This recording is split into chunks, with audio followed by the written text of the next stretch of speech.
George Floyd's murder triggered one of the greatest human rights movements the world has ever seen. From being on the ground to using one's voice, there were so many ways to stand up for what was right as people from all walks of life came together to acknowledge Black lives and protest police brutality. In today's episode, I'm joined by Skorpyen November, a member of the Working Well Black community, as we talk about the moment that we decided to use our voice to do something when the world was on fire. All right, we are live. Pew, pew, pew, pew. Welcome. So this is kind of part 2 of the New Growth series. We're speaking to people about the concept of new growth. I love new growth and just hearing about people's experiences, what they're going through right now. Last time I had Will, who's here in the Fanbase room again, but as a audience member this time, and our main guest is Skorpyen November. Skorpyen, how you doing? Hey y'all, I'm doing awesome. I'm excited to have this conversation. I'm excited too. Be on your podcast. Yeah. And last time I didn't give Will a chance to introduce himself, so I'm gonna give you the chance. Can you tell people who you are, what you do, and how you feeling right now? My name is Skorpyen November. I am a podcaster. I love to say that I am a serial podcaster. At this moment, I have 3 podcasts and 1 in the work. Smart Mouth Scorpio podcast, If It Isn't Love podcast, and the Fix podcast. And I am feeling awesome. I'm feeling really good. And then the boo-boo Will, I'm special. I get to introduce myself. Yeah, Will got the privilege of being part of the test phase, so you'll have all the voices. But yeah, man, 3 podcasts. You know what's funny? I'm actually there's 1.5 other shows that I'm thinking of, but I'm low key, high key nervous just to start it because I know how easy it is to stop. Man. How long have you had 3 podcasts? Well, initially I started podcasting in 2017 and I had no idea what I was doing. Absolutely no idea. And that was Smart Mouth Scorpio podcast. That is my baby. I will probably have that podcast forever, whether I take a hiatus here and there or not, but that is my baby. And I just started, didn't know what I was doing, was trying to cover everything in that podcast. I was talking about politics, news, television shows, everything. And it's a solo podcast. So I was just covering it all in one podcast.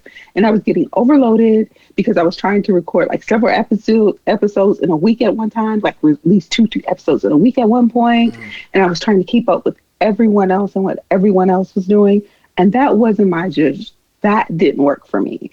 I said, I was thinking, I was like, okay, you have a lot of interest, but you want to refine that a little bit and just cut it down. How about you create another podcast where you share your interests of reality television and television shows and movies? I love movies and television. And so I was like, why don't you just do that? And so the Fix podcast was created out of that. And if I'm not mistaken, I created that podcast in 2018. 2018? 2018, the Fix podcast, right?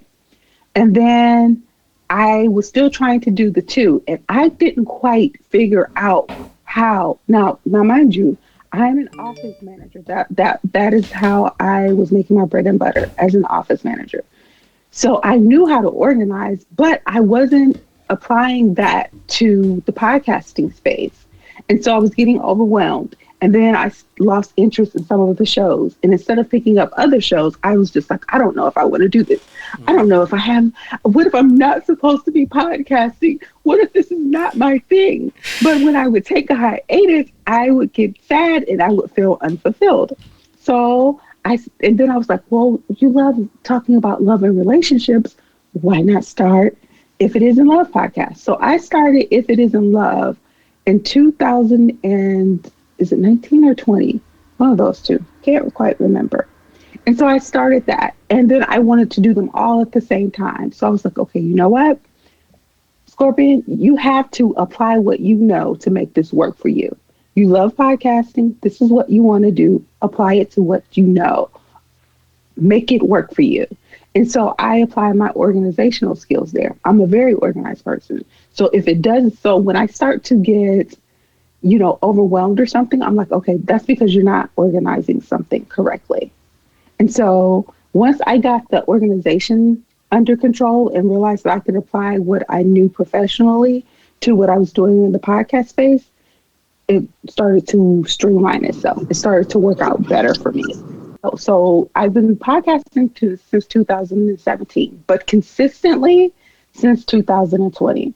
Because I will be honest here, in the early part of 2020, when the pandemic happened, and I live in Minneapolis, and when the murder of George Floyd happened, I got stuck, mentally and emotionally stuck, and I couldn't communicate in the podcast space. I couldn't express how I was feeling. I kept a lot of those feelings bottled up inside. And if you go back to the Smart Mouth Scorpio podcast, there's an episode that I released that is titled Overwhelmed. That is the only episode that I released on any platform for months. And I just simply got on there and just said how overwhelmed I was. Because I was extremely overwhelmed. I couldn't think. There was a mental block there that wouldn't let me just talk about it and to even allow me to enjoy anything else. It was a pandemic. So I have people in my family that are extremely immune compromised. There was the murder of this Black man. I felt fear for people in my family, for myself, for my child. All of that combined, that's just the base level of it. I couldn't talk about it. Right. However, towards the latter part of 2020, I was like, you have to make your stuff start talking. You have to do the work, and that's what you love to do. I have a passion for podcasting. That is my passion. That is my love. I could talk about it all day long for hours and hours and hours. And so I was like, just do it. And so I started back again, and I've been consistent since.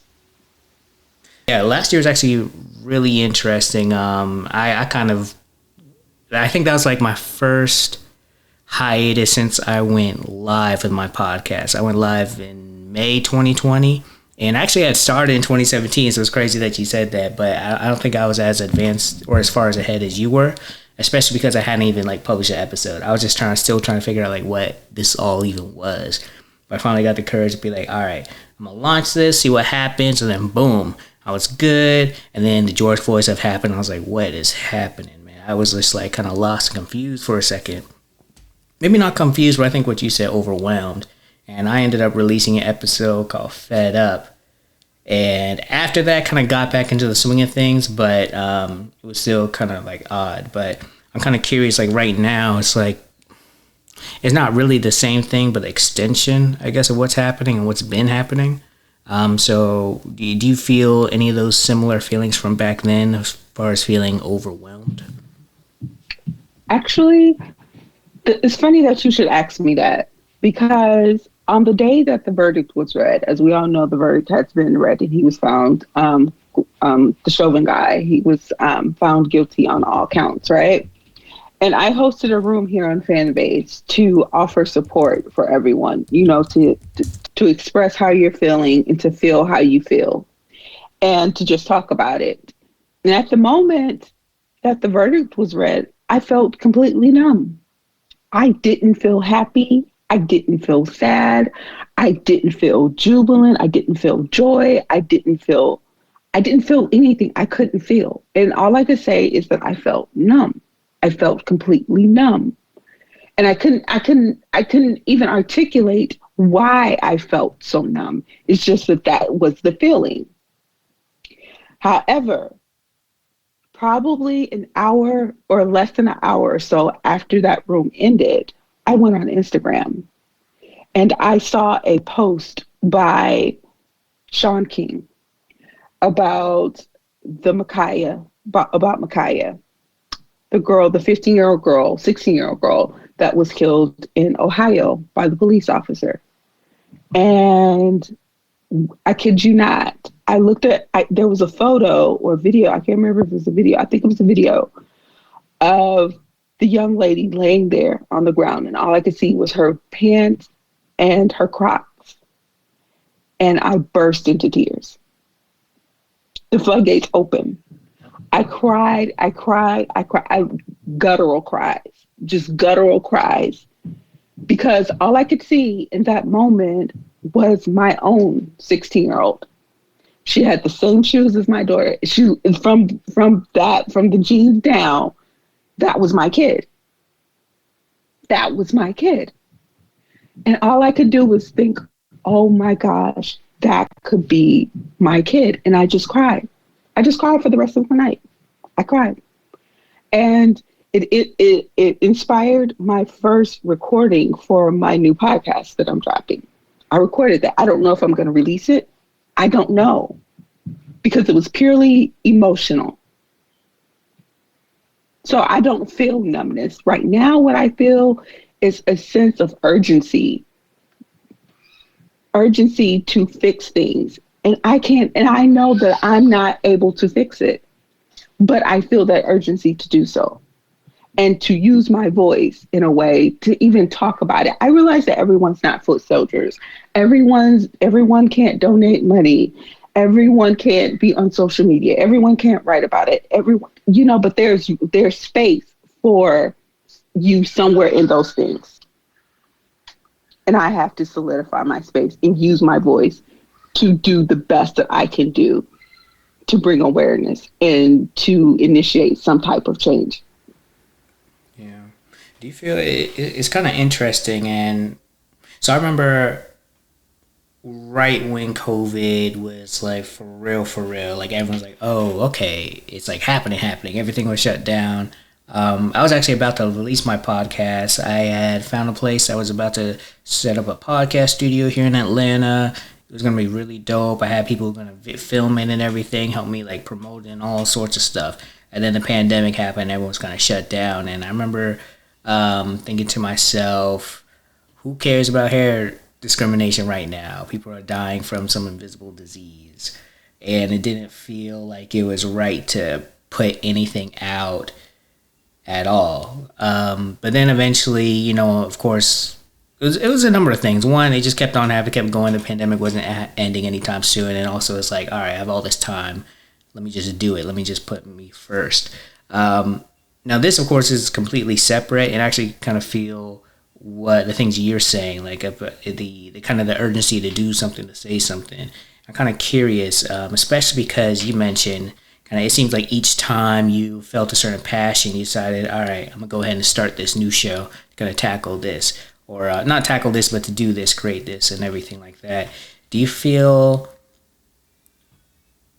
that with the urgency to do something that you need to put what you're already working on, the things you're already doing, aside or on hold? No, in this moment, right now, no, I don't. I feel all of that is needed. I believe a healthy sense of escapism and not in taking a break from things is okay sometimes. I practice escapism when I when I need a break from something, when I need time to just decompress.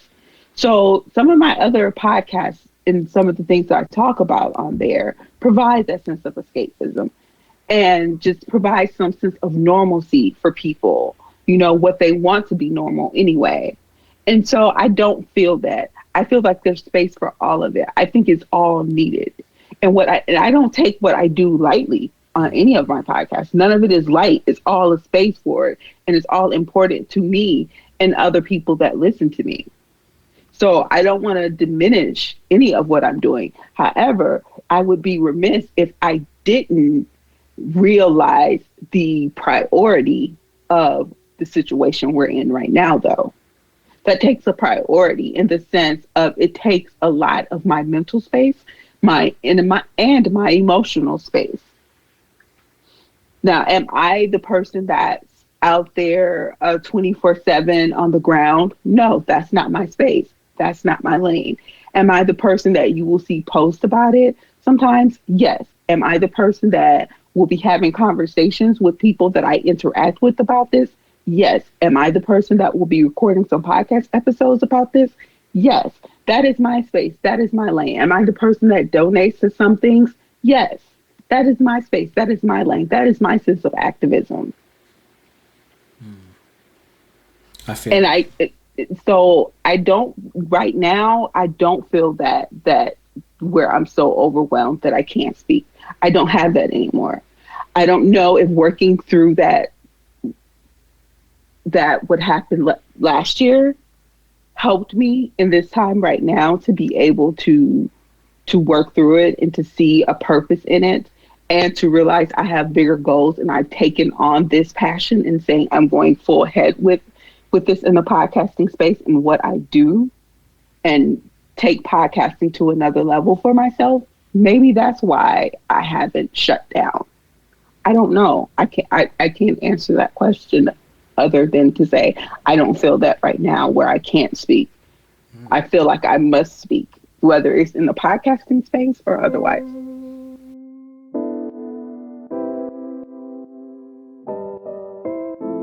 We have more influence than we think. Yeah, you and I may not be able to stop every injustice that ever happens, but our voice is powerful. Take Ahmaud Arbery's case, for example. Before that video of those men hunting him down hit social media, there was little to no activity going on that case. His killers were at home eating dinner with their families. But as soon as that video hit social media and we saw that disgusting act of racism take place, we said something about it and we didn't stop.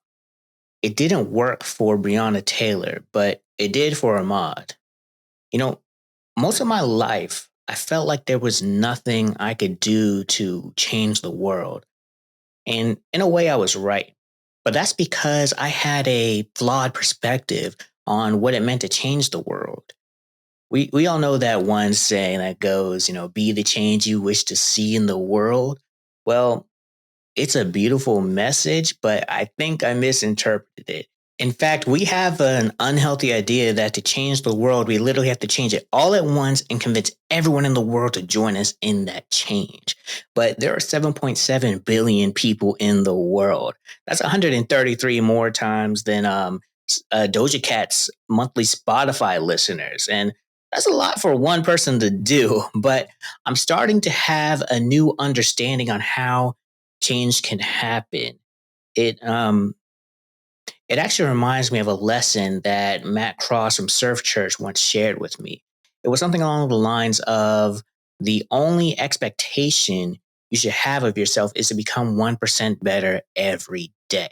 We always set out to be the best that we can be. And for some reason, we expect it all to happen immediately, whether it's checking for a six pack after one session in the gym or publishing one podcast episode and expecting millions of podcast listens or expecting all white people to stop being racist after one conversation. These expectations we have for complete change is flawed. There's no magic formula, action, or behavior to get exactly what we want the way we want it. And as I hear myself saying this, I know it sounds depressing, but I'm still filled with hope because I don't expect change. I, don't, I guess I don't really expect to change the world all at once anymore. But I do know that I can make a difference. I think I had the mindset that it only takes one person to change the world because we always celebrate our leaders who sacrificed everything and ended up impacting the way we live, as we should. But my point is, um, we have a bad habit of looking at history like we do sports highlights by only focusing on the big things that happen. You know, we know that Martin Luther King Jr. fought to hold the U.S. government accountable for guaranteeing um, complete equality for African American citizens, but he didn't do that by just being the change. Stacey Abrams, she had a major influence on the 2020 presidential elections, but she didn't do that by just being the change. Patrice Colors forced the world to acknowledge Black lives, but she didn't do that by just being the change. And it definitely did not happen overnight.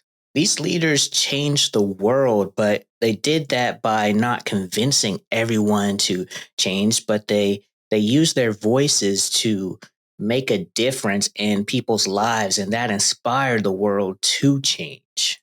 So as I continue on my journey to change the world, because let me be clear, I still have a vision of a world I want us to live in, but my goal is to make a difference by creating support systems for people working while Black and really leading 1% of the people who hear my voice to new growth.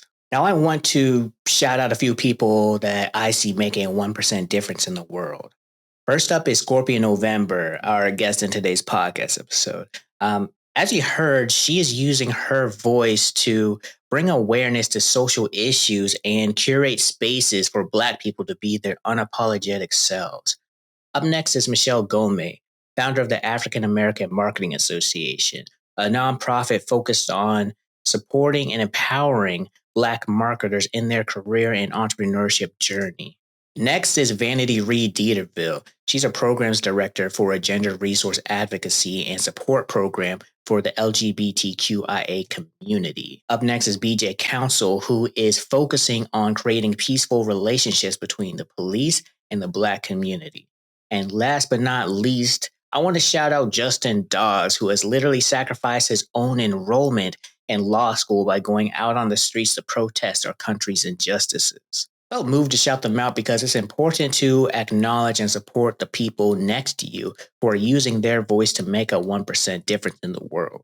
And with that being said, now I want to hear from you. What's the change that you want to see in the world? And I'm not playing. Tell me right now, right here in the comments, a DM, send an email. If you go to bosslocksmedia.com, our episode pages have a comment section and a way to leave a voice message as well. Anyways, I really want to help where I can.